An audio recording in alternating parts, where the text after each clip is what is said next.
This is Stu Epperson from the Truth Talk podcast, connecting current events, pop culture, and theology, and we're so grateful for you that you've chosen the Truth Podcast Network. It's about to start in just a few seconds. Enjoy it, and please share it around with all your friends. Thanks for listening, and thanks for choosing the Truth Podcast Network. This is the Truth Network.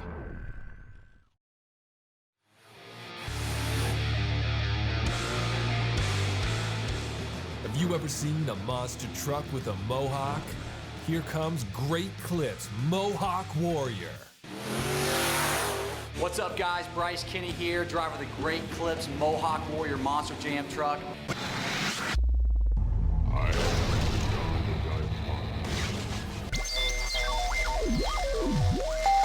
Welcome to the Christian Car Guy Radio Show. I say this calls for action, and now.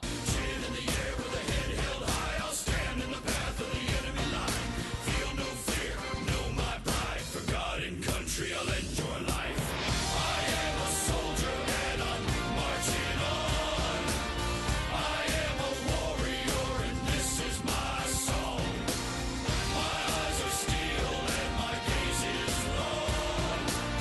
I am a warrior and this is my song. Live like warriors today on the Christian Car Guy Show. Yes. Today on the Christian Car Guy Show, we are going to try to, with God's help, live like warriors with Bryce Kenny. He is the amazing monster truck driver of Mohawk Warrior itself. And so, I don't know how you've thought about this much lately, but it's an amazing thing. How does a Christian live like a warrior? As John Eldredge puts it, right, ours is a great love story that's set in the midst of a great battle. So welcome, Bryce. Oh, a good John Eldredge quote. That just starts us off in the right way. I love that. That's too. Good. Thanks for having me on here. I love the show. I told you I was actually on it maybe 5 or 6 years ago when Andy Bowersox was filling in for you, and I've just always been a big fan, been a listener as well, so it's an honor to be here. So, man, like you are like this a monster truck. If you're not familiar with that idea, okay, these are these trucks. They jump like cars. They do backflips. Mm-hmm. These things, they steer the front and rear tires. Yeah. They have like 1,500 horsepower. Yeah, right? about 1,500 horsepower. It's powered by a 540 cubic inch Merlin block. So it's essentially a big block Chevy. Methanol powered, and man, it's amazing that I get to say that's my job is driving a monster jam truck that weighs 12,000 pounds, 12 feet tall, 12 feet wide, doing backflips for a living. It's pretty cool. And it has a Mohawk. It really does. If you haven't seen it, and it's sponsored by Great Clips, which makes perfect sense. It does, yeah. When you see this, it's something to see. So again, we're wanting to go somewhere really meaningful with this show because he's got a big event coming up. There's no doubt about that. We're going to talk a lot about that.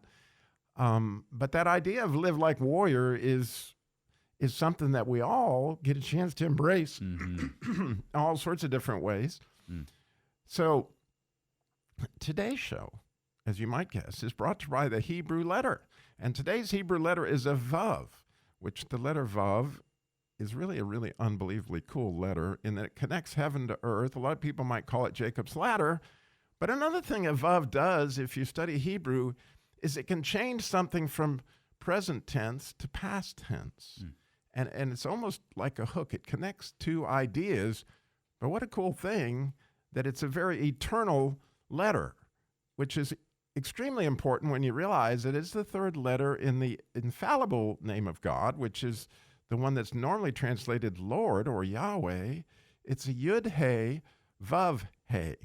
And so I don't know if you've ever heard this, but there's an ancient teaching on the whole idea of these two He's that are in God's infallible name, right? You hear it, Yud He Vav He. So Robby, why'd you make this show sponsored by the Vav? Because I'm giving you the connection between the two He's, which the letter He, if you were to describe it in English, you say it almost every time you see somebody. Like Grayson sitting right there, I could go, hey, Gray. So it's a sort of universal expression.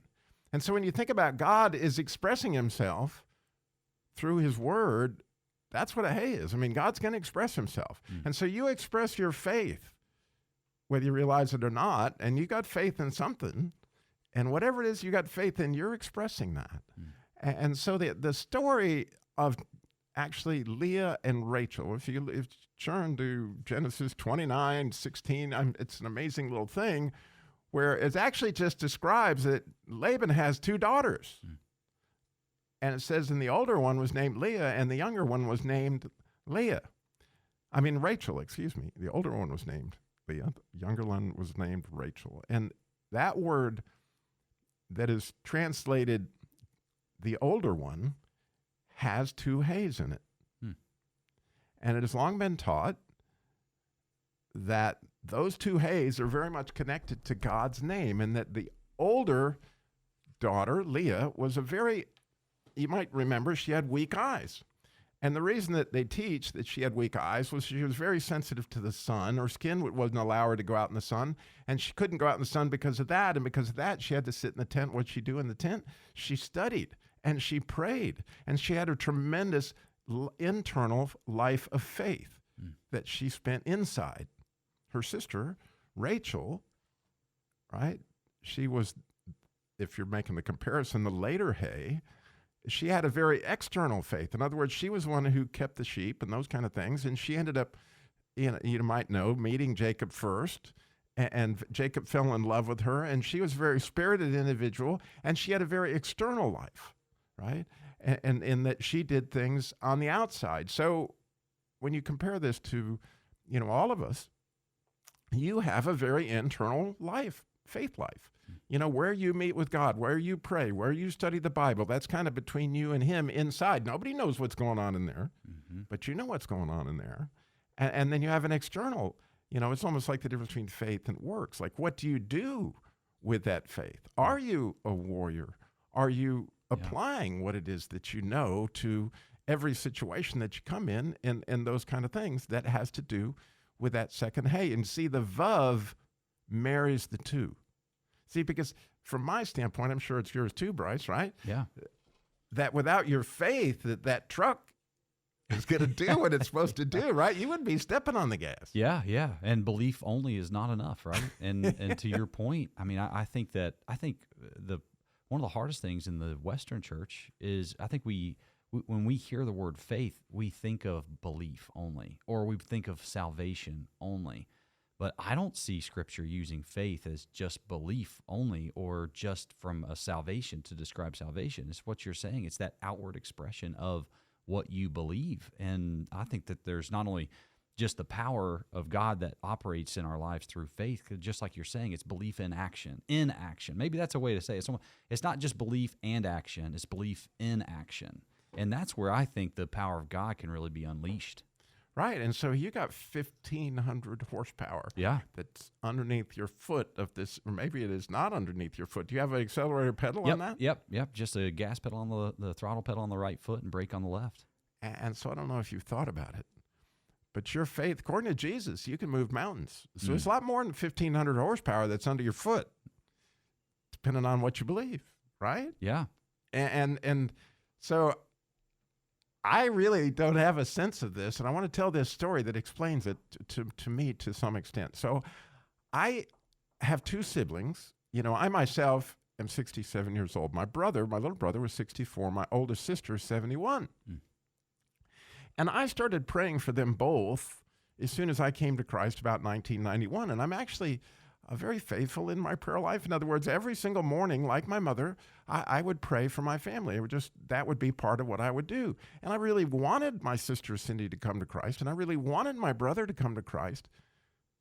And I really knew Jesus could do it. I really knew God could do it. I knew that it should be.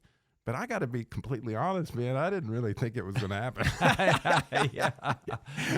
I had some level of faith, or I wouldn't be praying, right? Right. But just so you don't feel like you're, what are you doing? You must have had great faith. No, it wasn't like that. Okay, it just wasn't.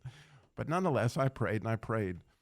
Well, actually, last spring, not long before Easter, because we were actually working on our Passover celebration that we do, my sister called me, freaked out, felt like she was being possessed, and wanted some relief that she felt like in spending time with me, she could get some help. And I began to pray with her, and this went on over a period of 2 or 3 weeks to where I literally had a chance to pray with her to receive Christ over the phone. And then you've never seen such a transformation. I have to tell you, she began to just thirst for the Word of God and read her Bible and study and her faith. I mean, she calls me all the time. We have had a pretty tumultuous relationship over the years. Oh, if what we have enjoyed for the last 2 years goes beyond, I just can't even believe it. I can't believe it. But I saw it with my own eyes, and it was like I had something to do with it because I know I was praying, but then it happened. Well, later that fall, and you might know the story of my little brother and the bear, he brought his grandson to my boot camp. We do John Eldredge boot camps with Masculine Journey twice a year, and that happened, and guess what? He too came to faith. And a result of Cindy's faith, her son has now got this pathway to God that we haven't seen from him. And actually, my brother's grandson came to the boot camp. He also got saved as running a Bible study. Amen. So, man, even though you may not know you're living like a warrior, let me just tell you, we got your stories coming up when we come back. So much more. Stay tuned. You're listening to the Truth Network and truthnetwork.com. Have you ever seen a monster truck with a Mohawk? Here comes Great Clips, Mohawk Warrior.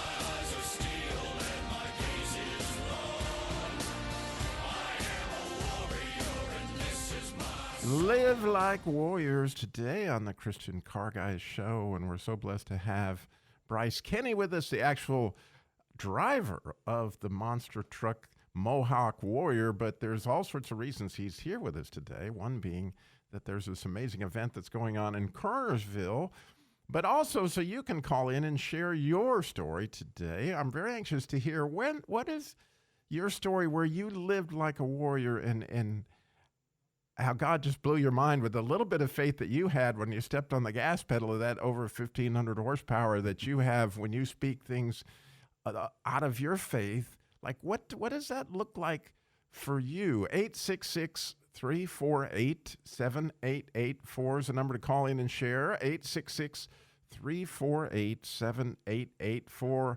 And Bryce, your story is along those ways. Like a lot of people probably wondering, then, how do you end up getting a job like, man, you're a monster truck driver? How did that happen? Yeah, how in the world do you get a career in this, right? I ask myself that every time I'm in the truck and in front of 50,000 people. But what's so cool is, I believe it or not, I went to school. Actually, we didn't even attend Campbell University together. I hosted a kid named Morgan Kane, who, if anyone's a fan of the sport, he eventually would become one of the Gravedigger drivers. He grew up with the Anderson family. I hosted him on his soccer recruiting trip. I ended up, after Campbell, I ended up getting my Top Fuel drag racing license, and that was my really big dream. Well, then when we got out of drag racing, I kind of went into corporate America, but Morgan found out about it, and he said, hey, you need to talk to Monster Jam. And I thought, okay, I'd never even really, I had never been to a monster truck event at that point. I never grew up with the die-cast trucks in my room or any of that. My whole world was drag racing. And so I eventually would talk to Monster Jam. They said, hey, the timing's not right, though. If it's ever right, we'll give you a call. 4 years later, I was knee-deep in my corporate career. I was taking a whole different path because after I left drag racing, I looked at my grandfather, who is the pioneer of our drag racing, I guess, legacy, we'll call it, as a family. And I said, look, don't keep this stuff for me. Like if it's meant to be, then, and if I have to work for the next 40 years of my life and get back into drag racing down the road, and as a team owner, I'll do that, right? I knew at that point in my life, I knew I was called to motorsports. And so I didn't know when I first talked to Monster Jam that it would even be right. I was afraid that sometimes you can let a good thing keep you from the great thing. And I wasn't sure what the good or the great parts were, right? I didn't know if Monster Jam was just a good thing that could be a distraction from this corporate career that I was now committed to eventually go and rebuild this where I was now a team owner.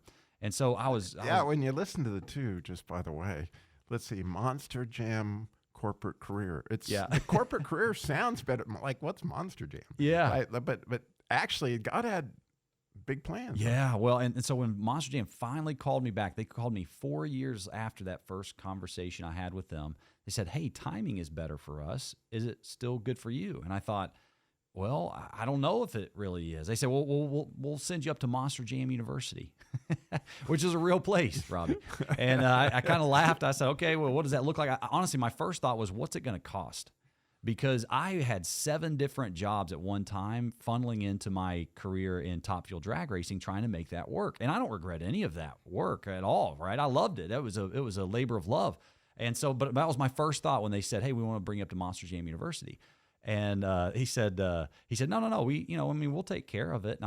My response was, so just like a flight and a hotel? Because, I was getting excited thinking, man, that might cost me under $1,000 and I can go up here and have this experience. And the guy kind of paused and he said, no, we can buy you a flight and we have a hotel. Can you get off of work and come to Paxton, Illinois? I said, of course I can. Who would say no to that opportunity if you got a call to go up and essentially do an all expenses paid trip to learn how to drive a Monster Jam truck? So I jumped all over it. And honestly, I did not think it would go anywhere.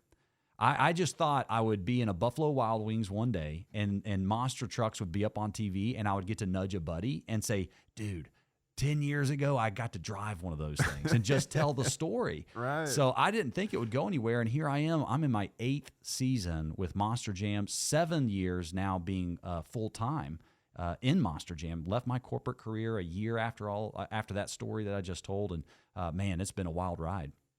It has. And again, the faith, right, to take that trip. Yes. Well, and then I tell you, my biggest, the hardest part, the biggest faith decision I made was actually leaving the corporate job. And so I was working downtown Greensboro. I was in executive recruiting, so I was placing CFOs and CEOs into private equity-backed companies, and I loved it. And it was very lucrative. And there was a pathway there to become a team owner and get back into drag racing eventually. And so to leave that behind, I really struggled. And I remember I was in my garage and I was looking around and I was on the phone with somebody. I wasn't even talking about this decision because I had the opportunity at that point when Great Clips came around. They wanted me to be the driver. They had chosen me. And I kept telling Monster Jam no. I told them no 3 times, that I was not willing to make that jump. And they came back again and they said, look, they've chosen you. How can we make this work? And so I was on the phone with somebody walking around my shop, and it was in that moment I looked around and I looked at all of the different the memorabilia and the pictures that were all around my garage, my shop area. And every single one of those pieces of memorabilia was some memory, something to do in racing.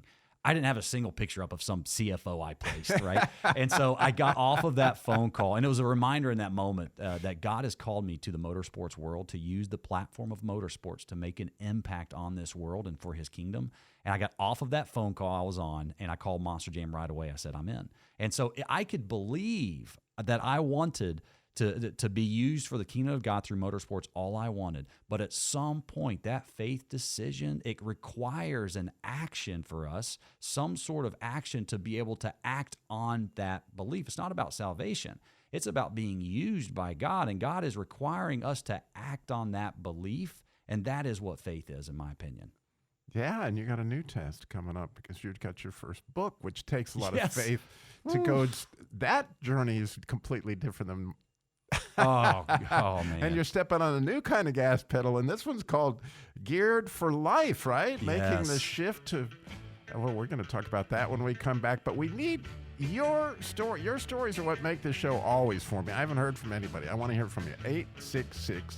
866-348-7884. Again, you have no idea how you could impact so many people with your story. 866-348-7884. So much more Christian Car Guy Show, not to mention the event that we're going to explain coming up. You're listening to the Truth Network and truthnetwork.com. Have you ever seen a monster truck with a mohawk? Here comes Great Clips Mohawk Warrior.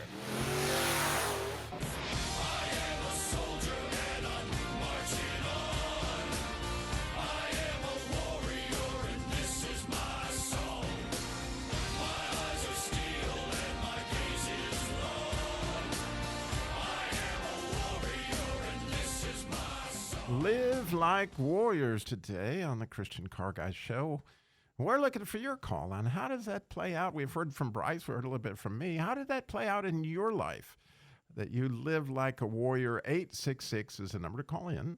866-348-7884, 866-34-TRUTH. And before we get into this event that's actually coming next Saturday to Triad Baptist Church, we'll get into that.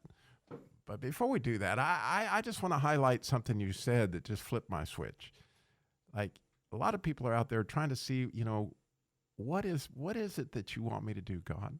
And the interesting thing is I really believe he embedded it in your heart from the time you were born. There's something that, like, when you look around your heart, when you look around the pictures of your heart, you may not have the pictures on your wall, but their pictures are in your heart, right?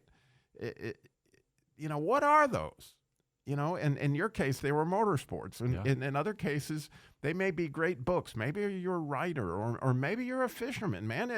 Let's just say there's a big deer head on your wall. Yeah. Like whatever that is, okay? Like God put that in there. Yeah. And for good reason, because he knows what makes your heart come alive. And I love that quote. I bet you've heard it too. Don't ask what the world needs. Find out what your heart makes your heart come alive and give the world because what the world needs is wholehearted people. Oh, that's good. Yeah. Well, and you talk about being purpose driven. We talk about that all the time, right? How to find your purpose. And people are like, well, if I knew my purpose, I would live it. And I'm a big believer, if you equip your passions, you'll find your purpose. A lot of people don't, they're waiting on their purpose just to show up in a handwriting on the wall. It doesn't work that way. If you go back and look at I call them breadcrumbs. I think our passions are breadcrumbs back to God. And if we really do look at the passions that we have, what you're saying, Robby, and if we equip those passions, if I'm passionate about motorsports, then I'm going to equip myself. Maybe it's either on the business side or maybe it's on the mechanical side. I'm going to get the knowledge and the know-how to be better in that passion. And 9 times out of 10, I see people find their purpose every single time when they equip their passion. And I love, again, we were talking about your book, right? Yeah. And this idea of geared, right? And so just share a little bit about that first chapter. Like, man, that's awesome. Yeah, well, and that's actually how this Warrior Rally that we're doing next Saturday started. Because I wrote this book, and it's funny because I would have said 2 years ago, look, I'm not a writer. I got on the call with my publisher, and I said, look, guys, I'm not a writer. I love to speak. I love to do public speaking. It's just something I feel God's pleasure when I'm on stage, not because I'm up there on stage, but because God, he always delivers the message, and I get a kick out of it, right? Whatever he's saying. And so, my publisher said, hey, we got to think about a book launch event. And I thought, okay, well, what's that even look like? And they said, well, you'd be on a Barnes & Noble somewhere and wait for people to walk in and get your book signed. I'm like, I'm not doing that. I said, I've got a whole chapter in here about being built for other people, and that's a foundational belief for me. I said, so why don't we practice what we preach and actually do the biggest pediatric cancer fundraiser and benefit that the Triad has ever seen? Well, that's really what the book is about. It's about being geared for life. And when I look at my life, it's all been guided by 7 gears of mine. And those are my personal foundational beliefs. And to me, it's just like if you think about the analogy of a truck going down the highway. It might be in 5th gear on the highway. Well, then he takes the exit and he comes up to a mountain path. You're not going to stay in 5th gear. You're going to shift down into 1st. Well, life is the same way. Life doesn't have just some secret formula. And all of us wake up at some point in our lives and go, is this really it? Like, is this all there is to life? Here I'm 65 years old. I haven't lived near the life that I thought I would. Or maybe I'm 21 years old and I don't know what I'm supposed to be majoring in college. I've got no life direction. And we want all of the answers. Life isn't about the answers. It's about knowing what our gears are, our foundational beliefs, and knowing when and how to shift into each one at the right time. And so the very first chapter is about becoming purpose-driven, right? And the second chapter is about becoming built for others. I mean, when you think about these foundational beliefs of ours, that's when you don't get stuck. If you know how to always stay in motion, and here's what I've learned. A lot of people, they might be in 1st gear. Of course, some people feel like they're in neutral, right? We're just going to get you into 1st. But they think that I'm going to shift from 1st to 5th. I'm going to get all the right answers. I'm going to figure this life thing out. I'm going to become an impact. I'm going to live like a warrior today and go from 0 to 100 miles an hour in two seconds. I'm going to go from 1st gear to 5th gear. It doesn't happen that way. It's just sometimes you just have to find your next gear. And so I wrote this book because I finally realized, you know what? I'm not the guy. If someone walked up to me and said, how do I become an Olympic athlete, gold medalist? I don't have a clue, right? But I can help somebody get unstuck. And I can say, you know, our goal with this is not to get all the answers and solve everything in your life. It's to just find the next gear. And every single time I've realized when I'm sitting down with somebody, that's not only what they can believe for, but again, what we talked about earlier, the faith all of a sudden says, I can do that. Now all of a sudden the action comes back and supports their belief. So when they realize what they believe, they can take those foundational beliefs, those gears, take that into life and actually start living the life they've always wanted. Which leads to a great question for a monster truck driver. What gear, like if you're going to, you know, climb over a car or the biggest barrier you can think of, what gear do you use? Oh, yeah. Well, you know, it's quite literally. You're asking that literally, right? I am. Because you're a cerebral enough guy, Robbie. That might have been like some, you know, theological question. But no, we have a 2-speed power glide transmission attached to that 540 big block motor. And so we do most of the runs in second gear. The only time I'm in first is maybe some of the technical moves, but it's really in racing when we launch it off the starting line and we pretty much shift it straight to second pretty quickly. Wow. Because again, what I was thinking about, you know, in life, you know, all of a sudden you're in a cliff, like you've got to go climb that cliff. Like, I don't know, you know, the bill, oh man, my car broke down and now I got a $1,500 bill that I had no, and so what a great time to shift down into first. That's right. To go, okay, God has provided for me. Like I didn't, in so many miraculous ways. Yeah, that's really how I get the faith is down there in first gear somewhere. I love the analogy. Well, and even in racing, right? Just to your point, I mean, if I try to do the whole race pass in that truck with the gearing set up and everything in first gear, right? The first gear just gets the truck moving, right? But if I don't shift a second, I'm going to blow the piston rods out of that thing. And so it's about knowing, hey, look, you're going to get everything you can out of first, but you know what? First has an expiration date, right? And you need to learn how to shift into second. And then that's when you get into top speeds. And people ask me all the time about my Guinness World Record run. And so one of the interesting things, we set the top speed, the Guinness World Record for top speed in a monster truck. So we were the first monster truck in the world to hit 100 miles an hour. And what was so interesting was we could not build enough power because of the gearing ratios and the weight to break this record. We could not hit 100. And so I kind of went to our engine builder and I said, look, we're not building the boost. We're not building the stuff. We're looking at all the schematics and all the data on the computer. I said, I don't think we're using first gear enough. I said, I think I'm shifting it too early. Look at what's going on with the drive shaft speed and how it's affecting the blower. Who would have thought that? Yeah, because I wasn't building more than like 11 pounds of boost. I said, let me hold first gear longer. I said, I think the gearing and everything will be fine on the top end, but let's just try this. And so I held first longer, a little bit higher, and the RPMs were a little bit higher, and we put that motor right on edge of blowing up. And then, but I could feel it. I could feel the motor starting to almost want to let go, and I popped it into second. And the motor was screaming.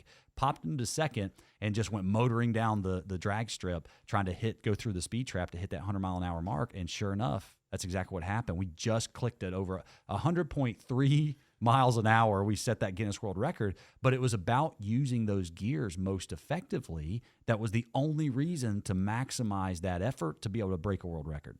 But you're putting it all together because, for those of us would-be race car drivers, we used to have these turbo Trans Ams. They did away with the 400 turbo, 400, 455 big block engines. Yep. And all of a sudden we got these little block turbos, which were like, what the heck is this?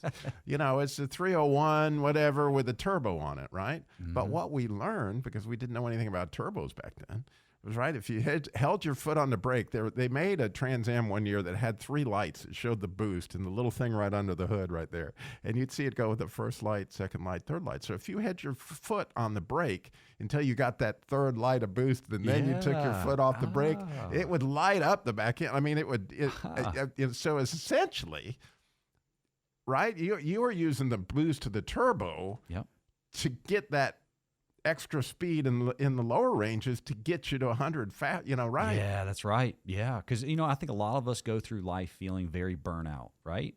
and we feel like we're stuck and we don't know what direction to go. And what we realize is, man, maybe it's just been a long time since you shifted to the next gear.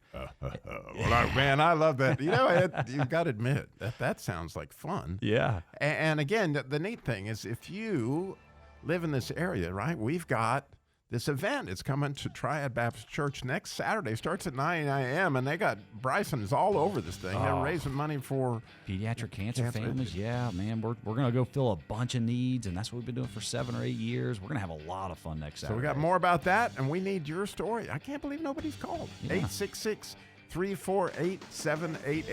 866 They must all be Gravedigger fans, Robby. Oh, no. No. You're listening to the Truth Network and truthnetwork.com. Have you ever seen a monster truck with a Mohawk? Here comes Great Clips Mohawk Warrior.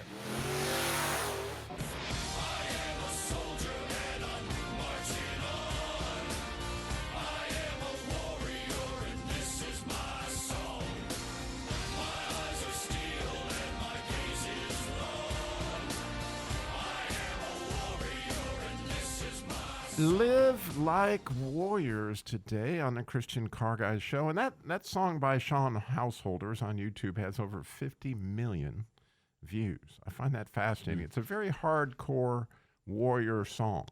Like it is. And I love that his eyes are steel and his gaze is long. You know, and they show this guy looking, when you watch the video, you know, this guy's looking through a scope, right? Yeah. And, you know, this is about, you know, how truly, when you think about your loved one, it's life and death for them. I mean, you know, we talked about my sister and my brother earlier, but we're talking about an eternity in hell, right? And so this is serious, serious, serious business, but it's interestingly a serious business in love. So, you know, it does take a long gaze and a steel eye. On what it is that you feel like God, you know, you're the only brother they have. You know, you're the only sister they have.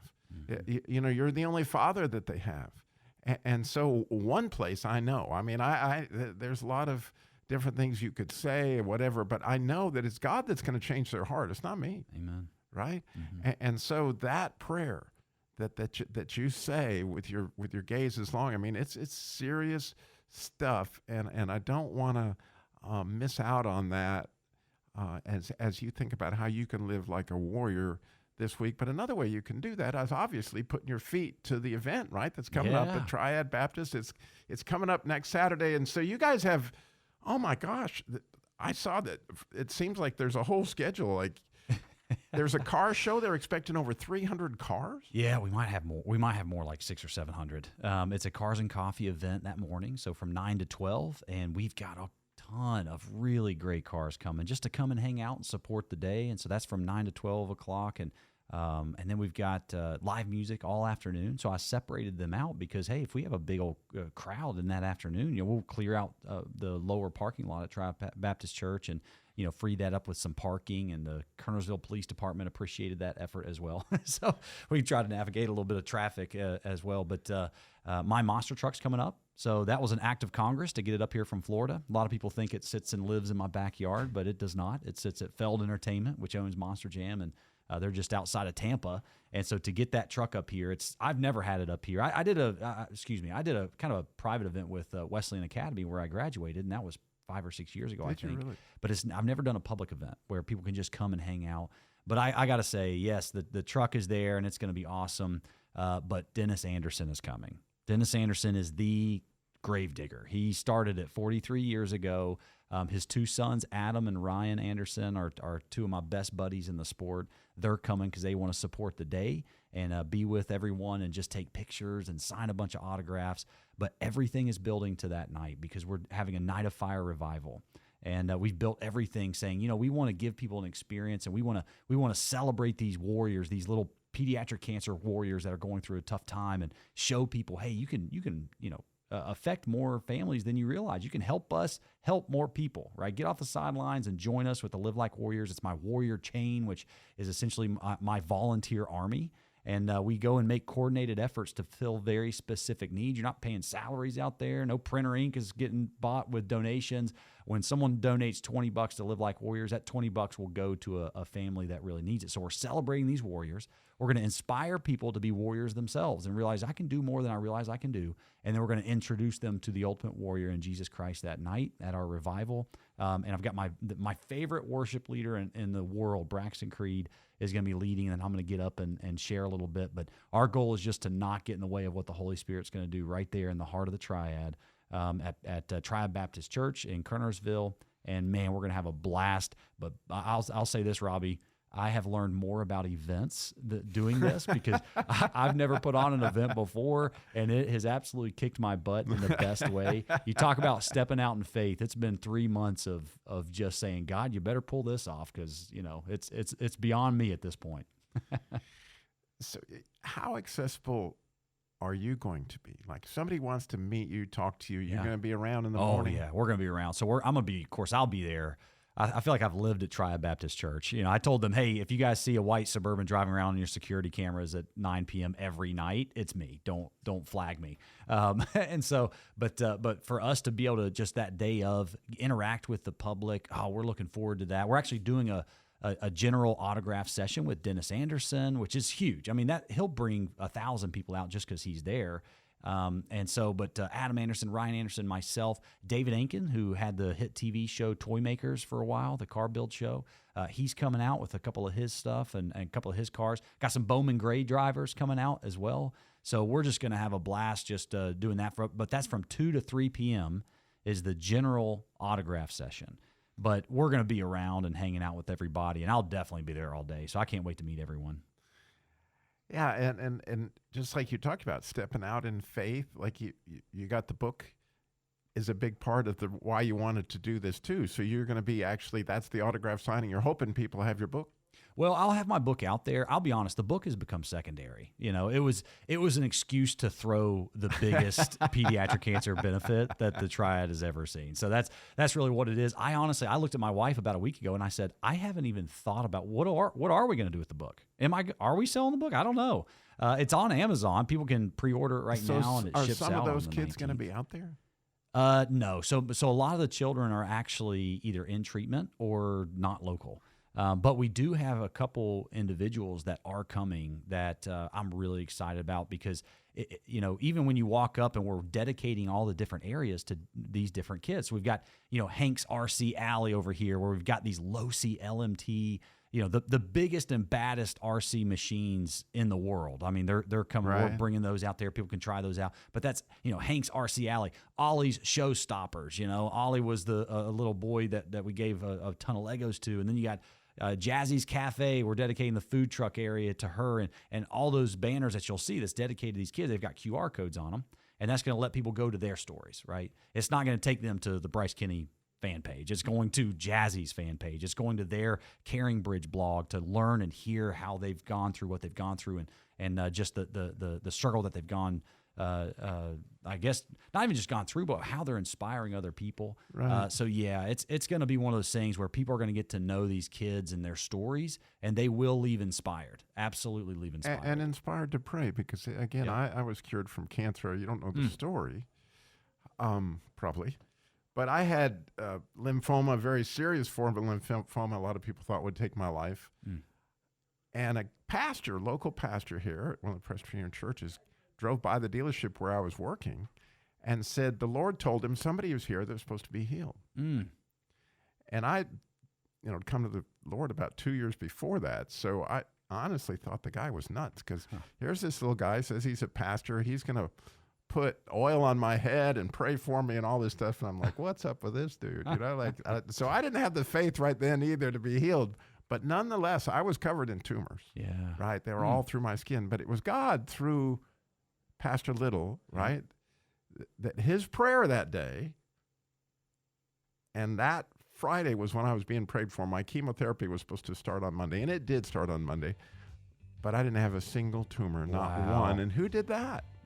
Prayer. Yep. God did it, but through prayer. And so by you coming to this event, right, you can get a better firsthand knowledge of who you're praying for, what you're praying for. That's right. Again, it's at Triad Baptist Church. The information's all there at ChristianCarGuy.com, as well as Jesus Labor Love, all our stuff. But thank you, Bryce. What an honor it's been to have you today. Well, I'm just going to have to come back on, too, because we got all kind of healing stories that we can go through as well. That's awesome, man. But it's just an honor to be with your audience, and hope everyone comes out on the 16th. We're gonna make a lot of memories. We're going to make a huge impact, and that's what it's all about. Oh, we're so grateful. Now, remember, slow down. Jesus walked everywhere he went. Got it all done in 33 years. And thank you so much for listening today to the Christian Car Guy Show.